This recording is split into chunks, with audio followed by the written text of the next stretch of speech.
예, 잠깐 짧게 뭐 좀 나누려고 합니다. 예, 화면에 보시면 전쟁에 대한 사진이 나와 있습니다.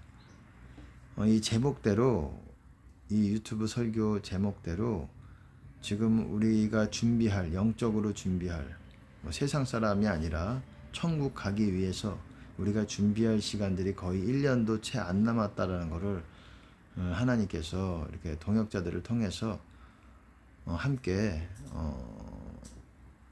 주십니다. 그런 메시지들을 주세요. 군대들이 에워싸는 것을 보여주시기도 하고 또 여러 차례 그것에 대해서 말씀하셨는데 오늘도 또한 하나님께서 그런 메시지들을 주셨어요. 1년 안에 1년 안쪽까지 우리는 영적으로 준비가 돼야 됩니다. 시간이 많은 것 같지만 그렇지도 않아요. 우리는 그간 열매를 맺어야 되고 그래서 그때에 하나님의 뜻을 행할 수 있도록 뭐 어떤 부르심이 있든지 어떤 하나님의 뜻이 있든지 복음을 전하든지 아니면은 또 하나님께 또한 죽음으로써 순교로서 영광을 드리는 분들도 있을 것입니다. 꼭 북한과의 우리나라의 전쟁이 아닐 수도 있어요.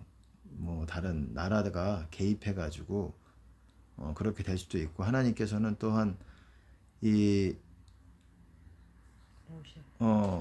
큰 나라들 간에 전쟁의 어떤 우리나라가 그런 전쟁하는 중심 중간 지대로서도 보여주고 계세요. 그렇게도 알게 해주십니다.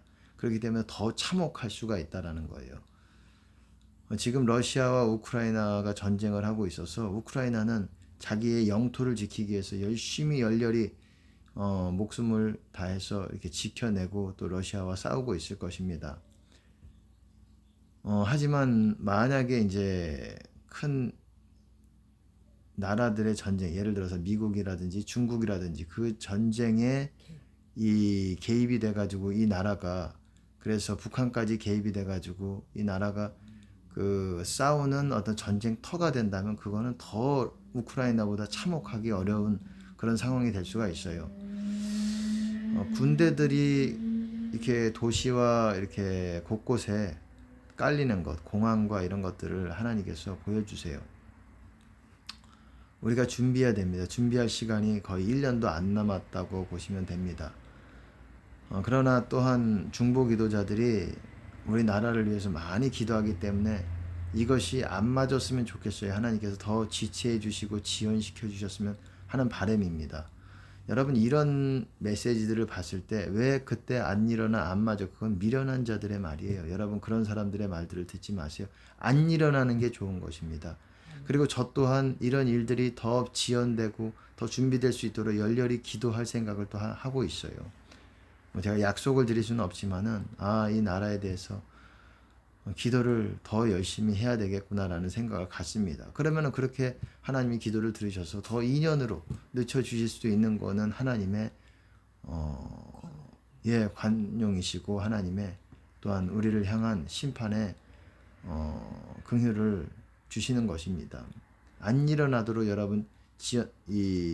여러분들이 그것을 위해서 기도하셔야 되고 안 일어나는 게 감사한 것입니다. 이 예언, 제가 지금 드리는 거는 예언과 어떤 우리가 준비해야 되는 것들에 대해서 말씀을 드리지만 이런 일이 안 일어나도록 더 지연이 되도록 여러분들이 기도하시고 그렇지만 또한 우리에게 계속 지속적으로 이런 심판이 이렇게 늦춰지지 않을 거라는 것에 대해서 늦춰지는 것이 쉽지 않다는 것에 대해서 알려주세요. 그리고 도시에 우리나라가 핵폭탄이 떨어질 가능성에 대해서도 또한 우리에게 알려주신 것이 있습니다. 그렇기 때문에 지금 준비할 시간이 1년도 채 안 남았다. 늦어도 내년 봄. 그리고 이런 일이 안 일어나도록 하면 더욱 좋겠죠. 그러니까 여러분 그냥 천국이라는 거는 그냥 준비 없이 가는 것이 아닙니다. 수많은 시간을 준비하고 자기를 다듬고 자기를 점검하면서 내가 주님과 닮았는지, 그리고 주님과 함께 걷고 있는지, 주님 안에 있는지 점검하고 기름이 준비되어 있는지 이런 것들을 점검하면서 여러분 그래도 겨우 구원을 받을 수 있는 거예요. 의인이 겨우 구원을 받으면 경건치 아니한 자와 죄인은 어찌 하겠느냐. 그 말은 의인이 겨우 구원을 받는다라는 거예요. 의인은 죄를 다 회개한 사람들을 말하는 것입니다. 분발해야 되는 때입니다. 지금 1년 이상의 시간이 남은 것도 하나님의 자비입니다. 왜냐하면 만약에 지금 윤 씨가 대통령이 아니라 윤석열 대통령이 아니라 다른 사람이 대통령이 됐으면은 하나님께서는 더 우리나라가 기독교적인 핍박과 이런 걸로 인해서 더 가세가 되고 더 가속화되는 것들에 대해서 알려주셨어요. 그렇기 때문에 여러분 이것 또한 하나님께서 우리나라에 자비를 베풀어 주신 것입니다. 교회가 이렇게 많은데 어찌 하나님께서 심판하시겠느냐. 여러분 이스라엘은 선민이었습니다.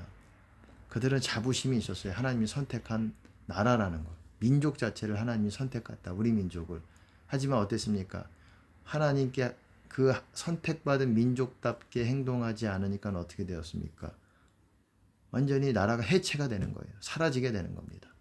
지금 또한 어떻습니까? 마지막 때에 이스라엘은 해체될 위기가 있어요. 그렇게 예정이 돼 있어요. 그래서 예수님께서 오셔서 재림하셔서 완전히 영원한 메시아의 통치가 이루어진다라는 게 성경에서 말하는 것입니다. 아멘. 우리나라는 제2의 이스라엘이라고도 할 수가 있어요. 제2의 예루살렘이라고도 할 수 있고, 진짜 하나님이 이스라엘 다음으로 어떤 특별한 나라로 선택한 나라가 이 나라입니다. 우리나라만큼 교회가 많은 나라들이 없어요. 교만하면 안 됩니다. 더 우리가 이렇게 축복받은 만큼 하나님께 더 엎드리고 더 경외하고 그렇게 해야 되는데 그러지를 못했어요.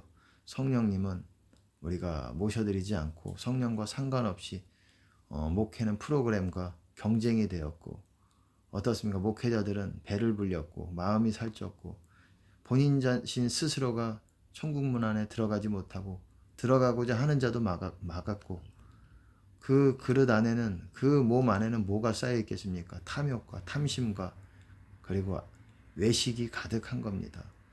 여러분 우리가 회개해야 됩니다. 우리가 목회자들부터 회개해야 됩니다. 그렇지 않으면은 지금 거반 다 지옥 갈 위기에 놓여 있습니다. 여러분 하나님께서 주시는 경고라고 생각하시고 여러분에게 자비의 시간이라고 생각을 하시고 이 메시지를 들으시고 여러분 꼭 더 깊은 회개 가운데로 들어가시고 더 사람들을 용서하시고 더 기도의 자리로 들어가서 하나님을 만나는데 헌신하시는 여러분 되시기를 바라겠습니다. 주님께 영광을 드립니다.